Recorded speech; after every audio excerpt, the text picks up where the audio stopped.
Okay, again, thank you very much for tuning in. Let me just share the presentation I made for today.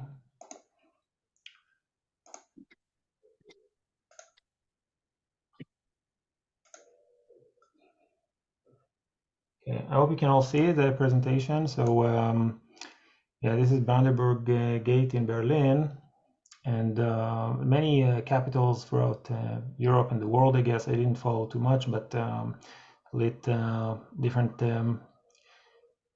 important buildings and landmarks with the Israeli flag in solidarity, which is really amazing and heartwarming.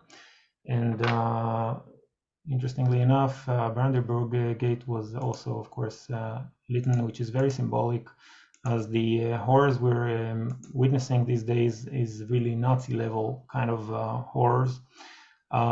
And just like I said today, I understood that the president expressed similar thoughts. Since the Second World War, there were not so many Jews killed in one day. This is really unprecedented.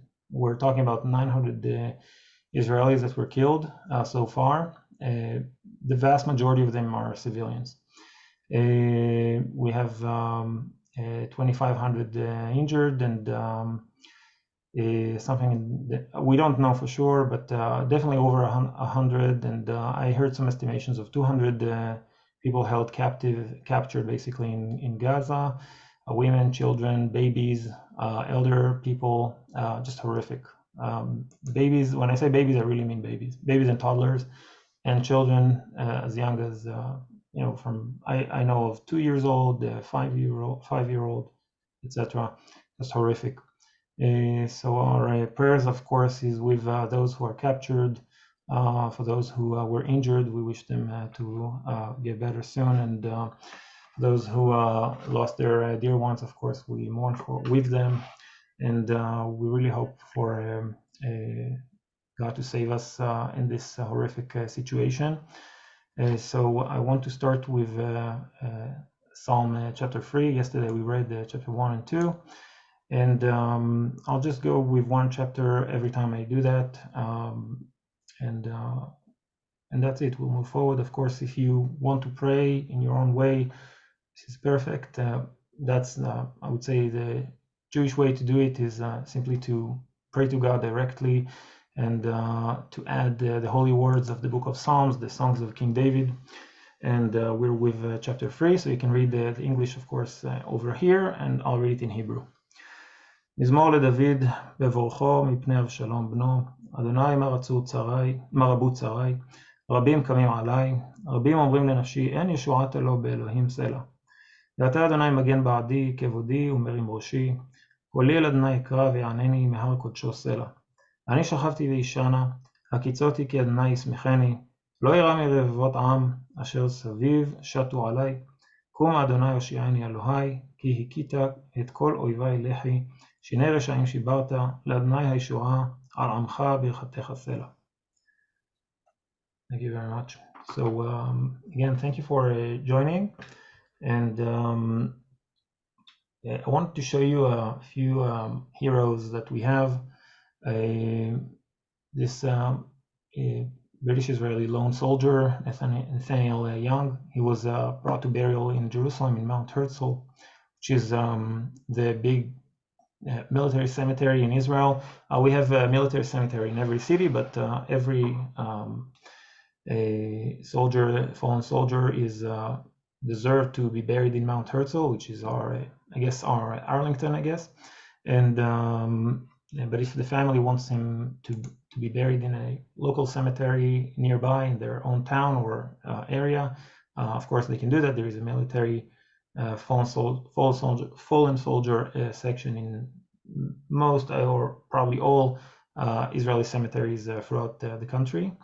So again, a lone soldier, if you're not familiar with it, these are soldiers that simply come on their own, leaving their family behind in America, in Russia, Ukraine, in different parts of Europe, like Britain in this case, Australia. They come and they serve their country. Some of them stay and make aliyah, meaning they immigrate into Israel. And he was alone in the country. And there was a call. It's not the first time it happened, so but I just want you to be familiar with this thing. It's not the first time that we have lone soldiers, sadly, that are killed in combat. And then there is a call to come to Mount Herzl, to come to the cemetery, and thousands of people show up, thousands of people. So these are photos from the funeral that my friend Asaf took earlier today, and thousands of people came for this funeral. And during during the funeral, the sirens went on. There were a few rockets in the vicinity of Jerusalem. I heard a few booms as well. Earlier this morning, I was getting some groceries, and there were a few rockets flying, and we heard the booms, probably of Iron Dome. So I was with my wife and baby, and we just took shelter somewhere. Was feeling perfectly fine. We're not really stressed by that, but yeah, it is very unpleasant. And later this afternoon, we had the same thing. We were at home with a few neighbors and their children coming to just give the children some opportunity to play around. And then we have a shelter in our apartment. So while we were here, this was going on in Mount Herzl. People are just taking shelter basically between the graves of Mount Herzl. So that's what you see here. Another hero, unbelievable story, really just unbelievable story. This woman is Rachel, from a city in the south called Ofakim that was brutally attacked. Like all this southern part, the Gaza envelope, as we call it, was terribly attacked. This Rachel is absolutely just a hero. So what was going on is that 5 terrorists invaded her home. She was with her husband David, and aiming AK-47 at them, holding grenades and all that, and just with amazing bravery, she was just playing it cool, serving them food, serving them drinks, talk to them, kind of like chilling with them, making friends with them. And then there was a special unit of the police that was surrounding the house. There was some kind of negotiations about getting them out in exchange for some hostage, I guess, for another terrorist that was probably captured, if that's the story if I understood the story correctly. And as they are negotiating, she just kept feeding them, making them feel very comfortable, distracting them, and delivering all kinds of messages to the police officers. How many people are there? All kinds of other messages, and ultimately the police managed to kill them all. She was actually serving some health treatment to some of them, bandage, helping them. Some of them got wounded from the exchange of fire with the police.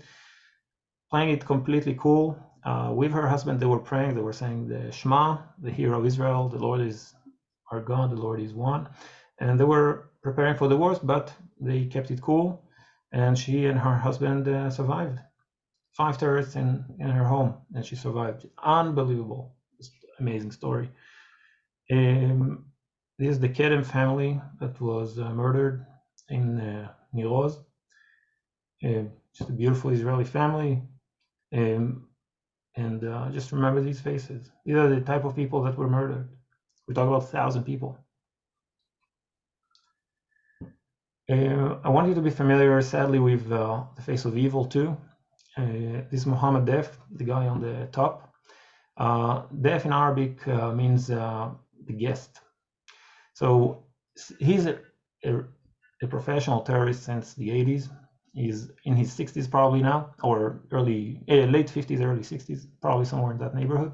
And he's a professional terrorist since the first Intifada, so really since the 80s, joining the different Islamic terror groups and the Hamas later.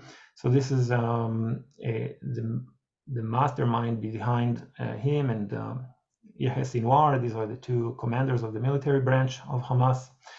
This person was quite remarkably managed to escape several times from attempts of assassinations. Now I'll get back to his name, Deif. It's not deaf like in English, of course. It's in Arabic, as I said, it means guest, because he was constantly moving around from one place to the other. He could not stay in one place because Israel was really after him. So he was the guest in every home. He was always a guest. So this is where the name is coming from. It's not his actual, like Muhammad is actually his name, but his last name is something else. Al-Masri, if I remember correctly. Anyway, back to the multiple attempts of killing him. You can see that in Hebrew, but in multiple times there were ambush against him. Helicopters shot at his vehicle. Israeli jets bombarded him and other terrorists with him. He's not exactly a man. He's just he lost his arms, he lost his feet, he lost his eye, he lost his part of his hearing. But his satanic brain and black heart is still working somehow, and that's all he has. And many of his family members were killed while Israel tried to assassinate him. I think 2 of his wives, few of his children were killed, but he was never killed. So if you're trying to understand what dark mind is behind this horrific act, that's one of these evil minds. I want to move to our Torah studying session, but I'll probably do that after. Let's have some Q&A if any of you have questions. That's the I'll say that's the brief that I want to give you, the updates that I wanted to give you. So if any of you don't have the time, it's okay. But if you have questions, let's do that, and then I want to move to studying a little bit of Torah. So you're welcome to open the microphone and if you have a question.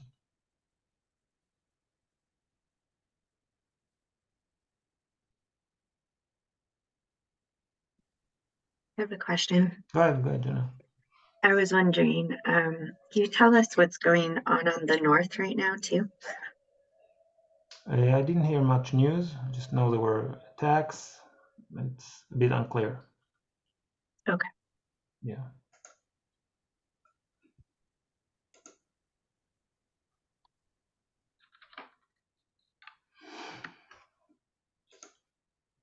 Anything else?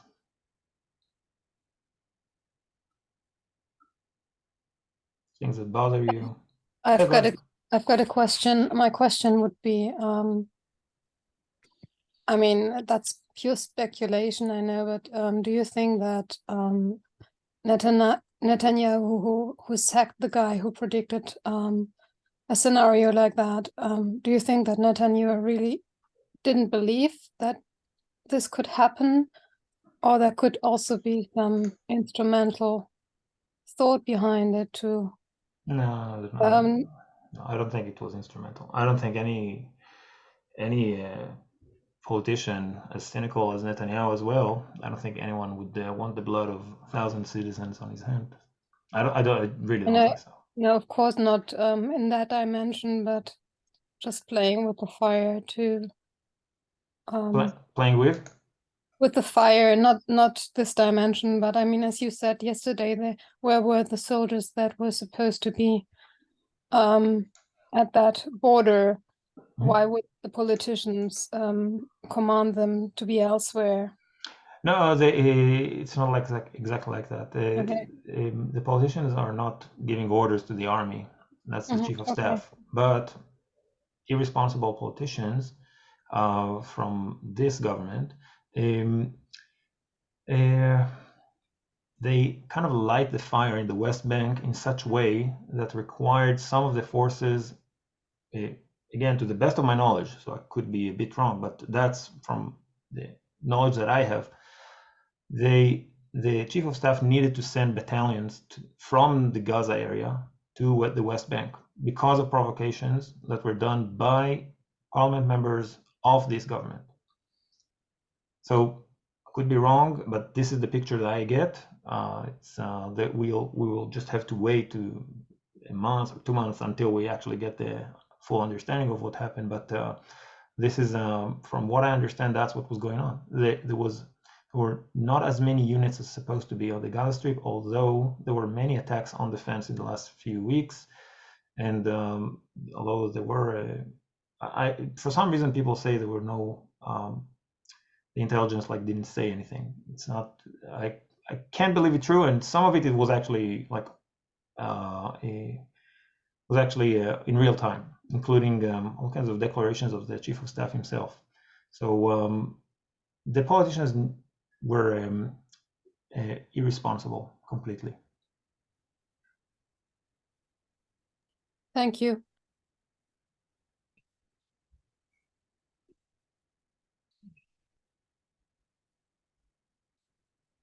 Okay. Again, we'll have another Q&A. I just want to show you, I want to talk about a few verses from the Tanakh,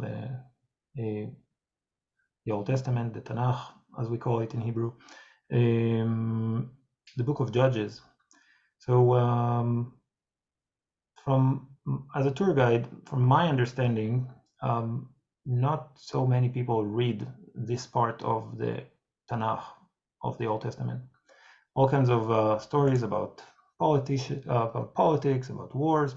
I guess people are aware of what was going on, but in these books, I'm talking about the book of Joshua, I'm talking about the book of Judges, the book of Samuel. So for those who are with Christian background, I'm just assuming that it's less emphasized. I'm not saying you didn't read it, but this is from my experience.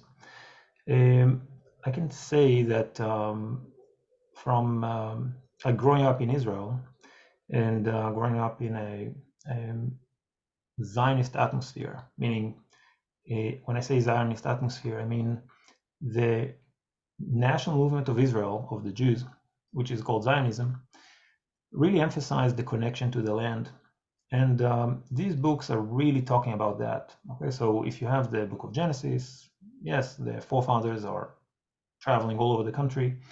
Later, the rest of the Pentateuch, from Exodus onwards to Deuteronomy, Israel is in the desert. Israel is in Egypt and then in the desert. They're not really here. So these are the books that are like the Law of Moses. This is all like, there's a lot of emphasis around that, even in Jewish religious societies. So even religious and ultra-Orthodox Jews are not very familiar with the book of Joshua, Judges onwards. Okay, this part, which is strongly connected to the land, was kind of neglected because of the many years of exile. So of course the rabbis are dealing with it and talking about it, but what I'm trying to get to is that growing up in Israel, in Zionist education system and all that, there's a massive emphasis on the connection to the land. And this you won't find too much in other books of the Bible beside of Genesis. So I was raised up on these stories, really. So when you travel throughout Israel just to meet your uncle, to visit the uncle or visit whatever friends, you just go by these valleys that are mentioned in the Bible. Just drive through these mountains. You just have a family up in the north. You just drive through the Yisrael Valley and you see Mount Tavo and you drive by it. These are just really things you grow up with. All these wars of Deborah and Barak and this and Gideon and all that. So you just grow up with that. Add to that the fact that after 2,000 years of exile, the Zionist movement was looking for war heroes, in the sense that, look, our ancestors were fighting. This is Gideon. That's how he was fighting. This is Ehud Ben Gera. This is whatever, Barak, etc. Let's go back to this. They're trying to build an ethos of, Jews that protect their lives. Okay, so I'm talking about the 19th century and 20th century, early 20th century. That was the emphasis. And one of the things that is, I guess some people just try to avoid it, is the level of cruelty that is going on in these books. The level of violence that is described in these books. Cruelty, politicians, cruel. Just Game of Thrones kind of cruel, okay? So I want to read to you a few passages from the book of Judges, and I want to discuss about it, okay? So let's try. I'm going to read from Judges 1 and 3. So I actually want to start with Judges number 3. These are the nations the Lord left to test all those Israelites who had not experienced any of the wars in Canaan. Okay, listen again. These are the nations the Lord left in the land, okay, to test all these Israelites who had not experienced any of the wars in Canaan in the days of Joshua, meaning, okay, so we're already like a generation later. And now it says, again, I don't know where, I'm not sure how it's called. Anyway, let's just read verse 2, okay? He did this, meaning God did this, only to teach warfare to the descendants of the Israelites who had not had previous battle experience. Okay, so there is some kind of a plan by God to make sure the Israelites know how to become warriors. They know how to serve in the army. They are reservists. They won't sit helplessly in case something happens. Okay, this is an amazing verse. Okay, so God just making sure we are training for a war. We're not too spoiled. Okay. And then it goes, these are the actual rulers, the 5 rulers of the Philistines, all the Canaanites, the Sidonians, and the Hivites living in the Lebanon mountains from Mount Baal Hermon to Lebo Hamat. They were left to test the Israelites to see whether they would obey the Lord's commands, which he had given their ancestors through Moses. Okay, so that's chapter number 3. Okay. And just on a personal level, this really resonates with me because my grandfather was fighting the War of Independence in Tel Aviv. My father, all my uncles were fighting in 67, 70, 73, 82, all these wars that were going on. I personally experienced,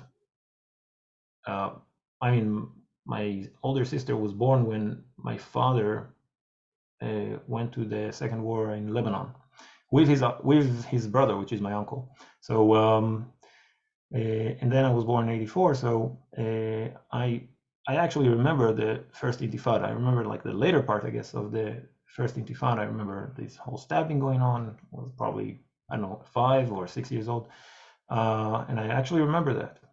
And then the Gulf War. I remember missiles thrown at us by Saddam Hussein in the 90s, early 90s. All the suicide bombers of the 90s, Second Intifada. I was like a teenager and later a soldier.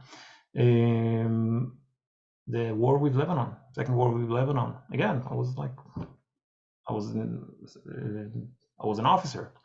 2006, 5 or 6. I can't remember. I think it was 2005.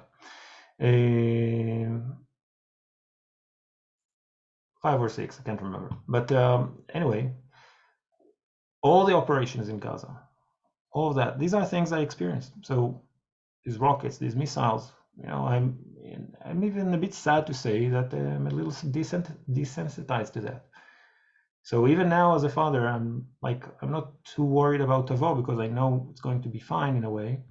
But it's just clear to me that he's going to grow up into kind of like the same childhood I had, with rounds of violence every now and then. So he'll be prepared for war. I know that. I also assume that some of you are Europeans and you have very different life experience, different approach to war, definitely after the collective trauma of the Second World War. But I'm not sure how, again, I didn't speak with too many Europeans since the war in Ukraine started, but to have a war in Europe, I'm not sure what the younger generation of Europeans feel about it. I really don't know. And how they feel, how they prepare themselves mentally for such cruelty. So this is one thing that I want to point out. In the book of Judges, it's a bit longer, but it's just, that's how the book of Judges actually start. So I want you to understand the level of cruelty we're talking about, okay? Let's see. After the death of Joshua, the Israelites asked the Lord, who of us is to go up first to fight against the Canaanites? Okay, so now Moses already passed away, then Joshua leads the people through several wars. Now there's this coalition of tribes, and each tribe is going to lead the different battle that's really what the story of Judges is all about. The Lord answered, Judah shall go up. I have given the land into their hands. The men of Judah then said to the Simeonites, their fellow Israelites, okay, the tribe of Shimon, the tribe of Simon, come up with us into the territory allotted to us to fight against the Canaanites. We in turn will go with you into yours. So the Simeonites went with them. When Judah attacked, the Lord gave the Canaanites and the Perizzites into their hands, and they struck down 10,000 men at Bezek. Bezek is a place somewhere in the Judean hills. It was there that they found Adoni-Bezek, the master of Bezek, and fought against him, putting to rout the Canaanites and the Perizzites. Adoni-Bezek fled, but they chased him and caught him and cut off his thumbs and big toes. Then Adoni-Bezek said, 70 kings with their thumbs and big toes cut off have picked up scraps under my table. Do you hear that? This Adoni-Bezek is repenting. Okay? 70 kings. I had 70 kings under my table, okay? With their toes and thumbs cut off, okay? I was cruel. I did that to 70 kings and their, villages and towns. Now God has paid me back for what I did to them. They brought him to Jerusalem and he died there, okay? So what's with the cruelty, this mutilation that is going on over here?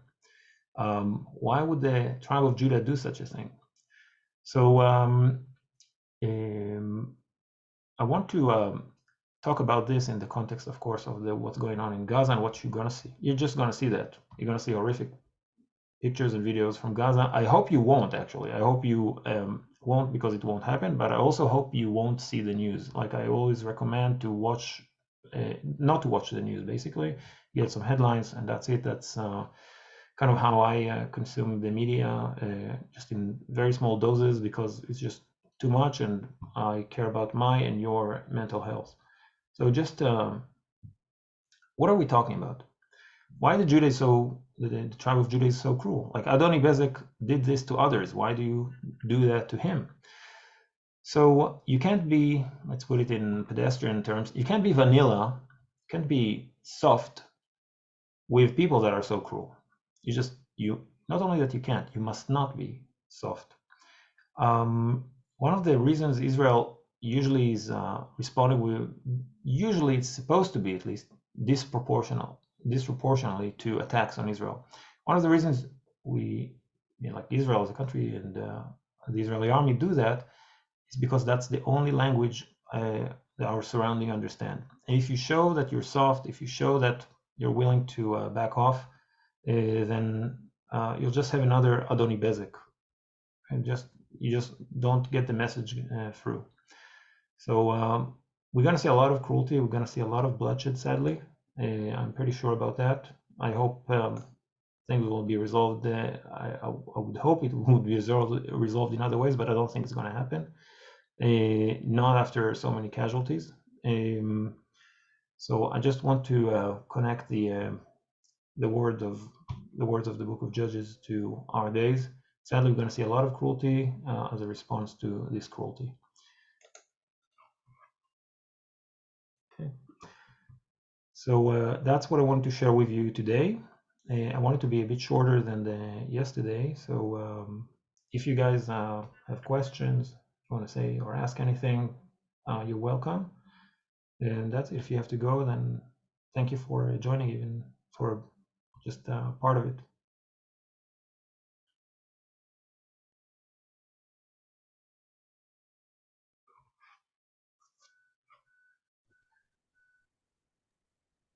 I just want to say that I have a friend in Israel, and her mother-in-law, she was on her way to work.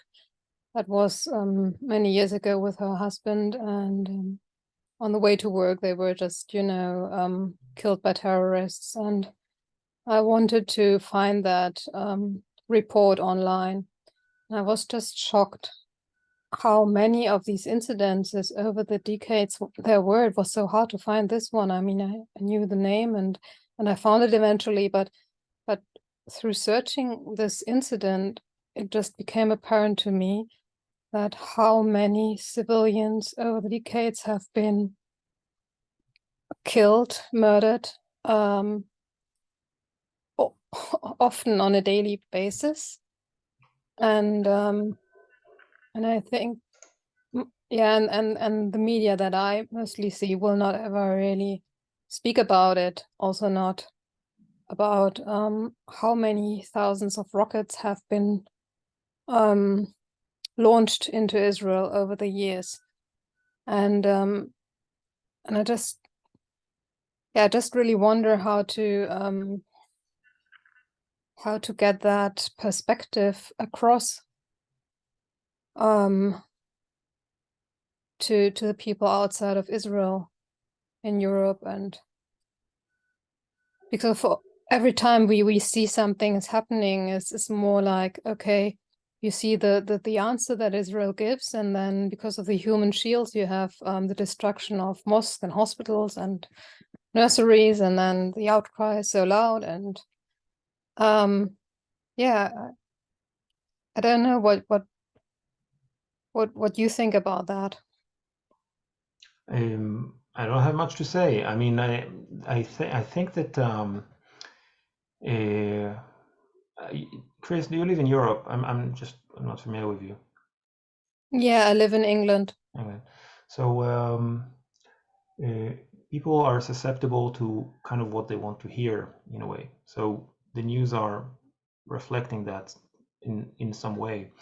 And again, it doesn't apply to every state, but this is my understanding, especially with Europe. Europe has a lot of guilt after the Holocaust. And one of the ways of Europe as a continent to deal with that is to say, the Jews are Nazis.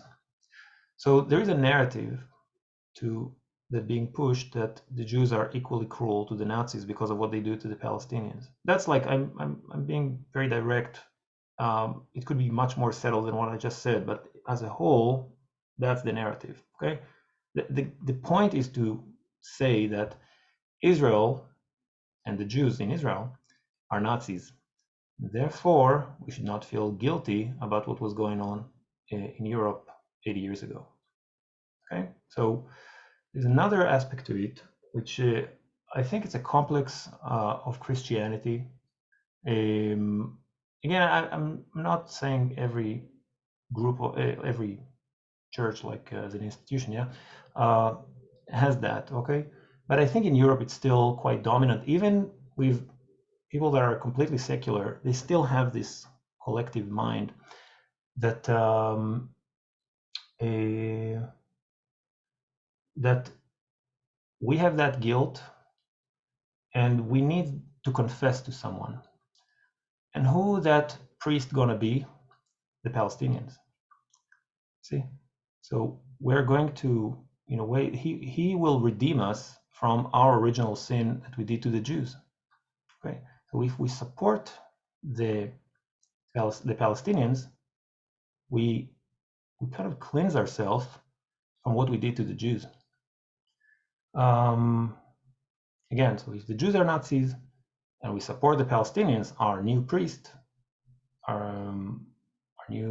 we confess to him, then we kind of clear our conscience. So I'm again, this is not what I'm trying to make sense of the psychology of Europe. Again, of course, it's a generalization, but I think this is where it stands. This is what sits in the collective conscious of Europe. I'm not sure about America. I think in general, Americans are way more supportive of Israel. Not sure how it's divided over there because I don't really follow as much. But with Europe, that's the complex there is in Europe.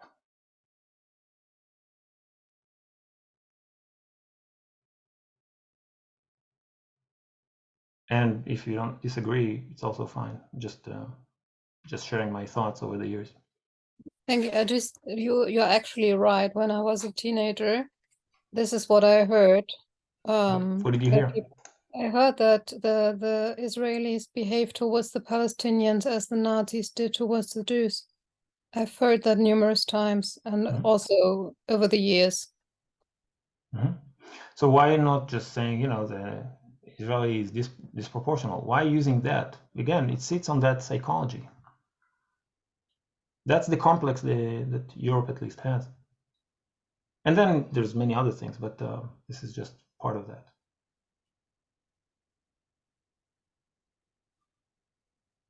Paul, I think you wanted to say something, and you're welcome.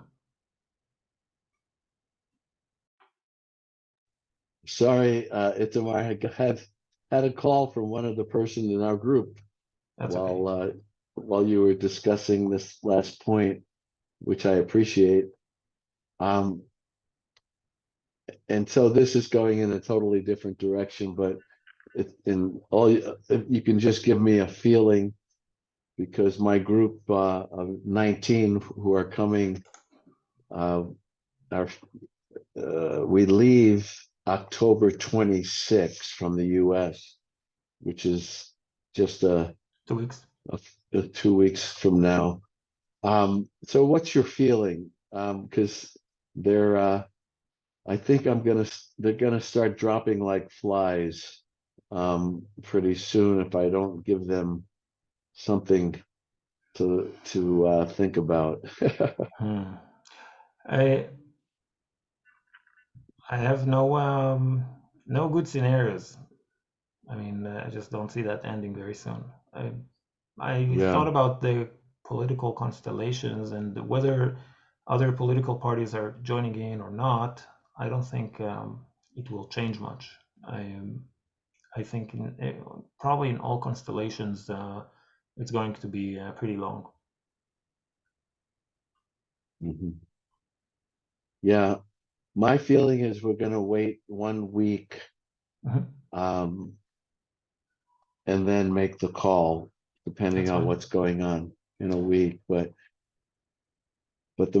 I mean, we leave in 2 weeks, so we have to give people some notice. There's some people flying into Europe first, so that's another factor. But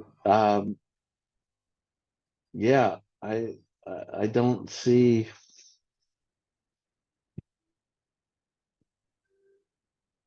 Is your feeling that it probably will not happen?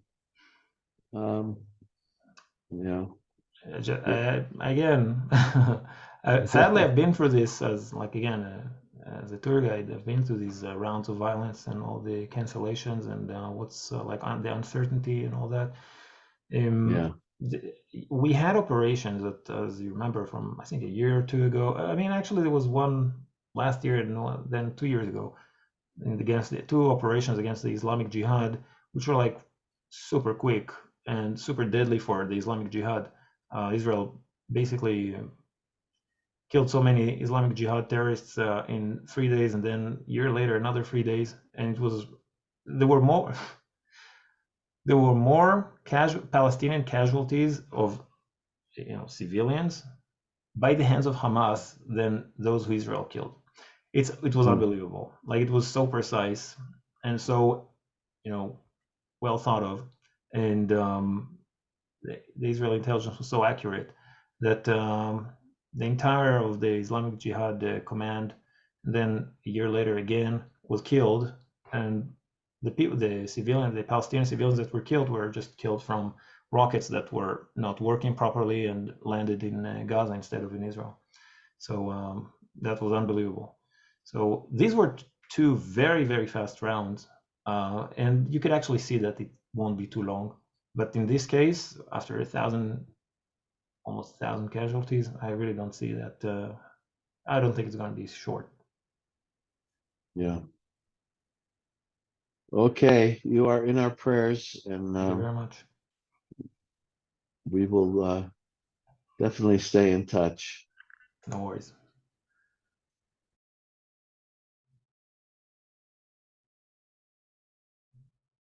Okay, so friends, if there are any other questions, I'm here to answer.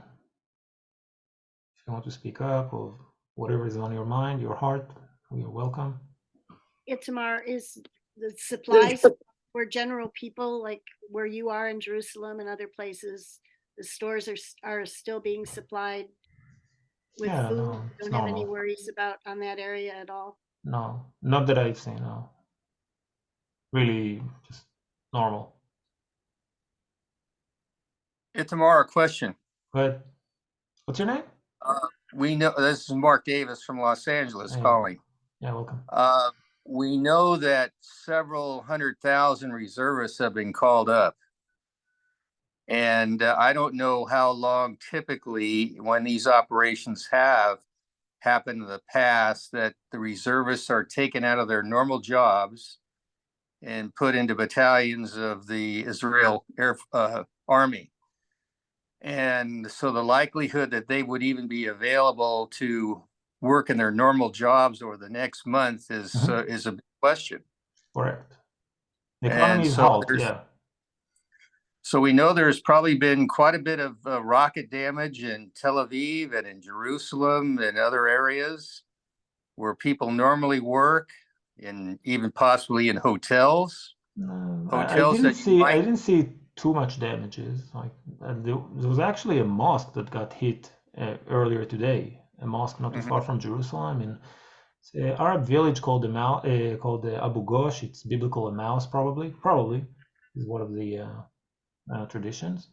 But no, I know that few buildings like in Ashkelon were hit, but and of course, look, you have to understand, few kibbutzim on the border of Gaza were eviscerated, were wiped. Okay, wiped the population and the houses. They are gone. I'm not sure how many because it's a bit unclear, but at least two, and I think it's probably more. The population and the houses were massacred and eviscerated. So I'm not saying there is no damage. There is a terrible damage, but it's mainly in the Gaza envelope where the invasion actually took place. In other parts, there are damages, but I didn't see that it's too heavy. At least for now, God's willing. Are you aware of any travel restrictions within Israel right now? What restrictions? Are the local populations being allowed to move around without restriction? No or what restrictions. is the current situation right now? Regular. I mean, there is no schools, kindergartens, but people can go as they please. No curfews. Okay. Not in, beside of course the Gaza envelope, because this is where the war is happening. But other parts of the country are okay. Well, we know right now that all the flights from the Western countries like the USA have been canceled into Ben Gurion, at least for probably the rest of this week. I was just checking on schedules of United and American Airlines and Delta Airlines, and these flights have all been canceled for the present time. Now that could change in another week or two, but you look at trying to estimate the number of U.S. citizens that are now trapped in Israel and not even able to leave, and then trying to organize a trip into Israel at the same time, while others are trying to get out due to the under the current situation. I'm just trying to get an idea of how it's looking forward over the next 2 to 3 weeks. As you just mentioned and Paul mentioned, we have brethren of our local ecclesias that are planning to start traveling in the next 2 weeks overseas. And then so a lot of decisions have to be made about, can you even have a tour going on, and all the technicalities about that, operating that under the current environment, what you can do, where you can go, and all those things. National parks are closed. Yad Vashem is closed. Like even if you come, like you can climb a mountain if you want. But yeah. So I'll just to answer it briefly. I'm just saying that it's really limited right now, not in the sense of traveling. Like as an Israeli citizen, you can just go anywhere. If you're already in the country, there are no restrictions. As far as getting out, I mean, you can probably get other flights to another destination from there to the US. I guess you can cross into Jordan from some of the cross borders, not Allenby. I think Allenby Bridge was closed, but others are still open. So I assume you can find your way out if you want to. Well, that's another question you just mentioned about going into Jordan. Yeah. And once you go outside of the Israeli army protection in the West Bank or in central Israel, you try to cross into Jordan, you come under their authority and their police and their protection, and that could quickly turn to be a very unfriendly place. I don't know about it. I don't think so. If you're Israeli, maybe, but there were sadly two Israeli tourists that were killed in Alexandria just yesterday or 2 days ago, and by Yes. by the actual guard that's supposed to keep the tourists. But as an American or as a foreign citizen, I don't see any problem. Again, Sharon, what you were asking? Sorry. Thank you, Mark. Yeah, I was saying that my son's sister-in-law is part of the United Nations and for Canada, within Canada. And she said that all recommendations, even on the first day, she said that it would be very, very unadvised to be traveling there at least in 4 to 6 weeks.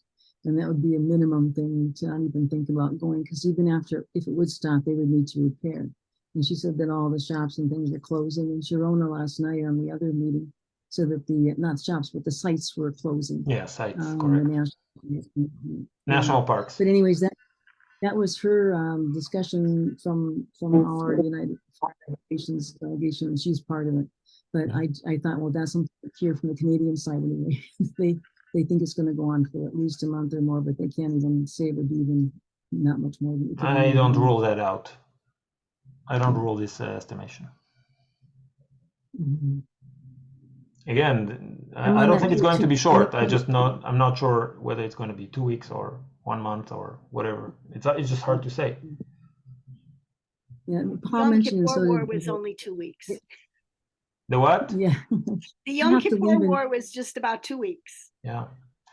Yeah, I wish it would be a 6 And then the Langos arranged the trip, and in mid-November 2073. We were pretty young back then. Yeah, 73. The Langos were cruising around. We were around, but we were quite young. There you go. See, I just knew from the Suez Canal directly. They were talking about the one traveling to Europe. It's me. I was going to go in 5-6 days ahead of the trip to visit with my son, who was in Oberhausen in Germany with my grandson, so that I could get ready for the change in hours. Yes. But at any rate, it's his wife that his sister works for the United Nations, and David and my family saying, "Mom, we just would be not wanting you to go." And by the time I get there, I would have to know in the next 5 days or 6 days. But that's impossible too. So I'm just wondering what your opinion was. And like you've already said, we can't see it ending, and nobody knows how long it will take. And repair but I don't think it's going to be a matter of days or like a week. No, it's going to be longer than that. Okay, so that's what I can say. Like I don't want to. It's not like I know exactly what's going on in the negotiations and diplomats, what they do, but it just seems near impossible that it will be short. David is asking about supporting people that lose their income and all that. So, look, I'll just, I want to divide it to a few things. One of our suggestions, when it comes to their, say it again, Sharon? I'm sorry, I couldn't hear you. I didn't know you weren't finished speaking. Yeah, no, I was just reading Davida's chat. She's asking about ways to help people that lose their income. So, because the Israeli government declared war, I just assume there's going to be some compensation. Usually, when it's limited operations, they don't do that. But when they declare war, there is some ways to compensate. I just don't know the details, and I'm one of those who probably be compensated if it's actually a thing. I just don't know. Okay, I just don't know the bureaucracy of it. Then you have people that lost their houses and people from the south of Israel lost their family members and all that, that are displaced, completely displaced. And there are, I guess, organizations that help them. There are all kinds of organizations that help army units and reservists. But I didn't find a reliable place that I would say with full certainty that if you donate to that link, then it will go to the right people. So I'm just waiting with that. And if I know any better, then I'll let you know. We know we're waiting on the Lord too, and we know you're a chosen people for the Lord, and we have our prayers in you, and you're in our thoughts a lot. So thank you. And whether we have to give this trip up and maybe try to go in March, I don't know what Paul and Joyce are going to work on, but yeah, we would like Sharon, to I can assure you that Israel is going to be here next year too. Yeah, that's my hope. I just can assure you that. Thank you. Okay. Very good. Thank you. Okay. Anything else, my friends?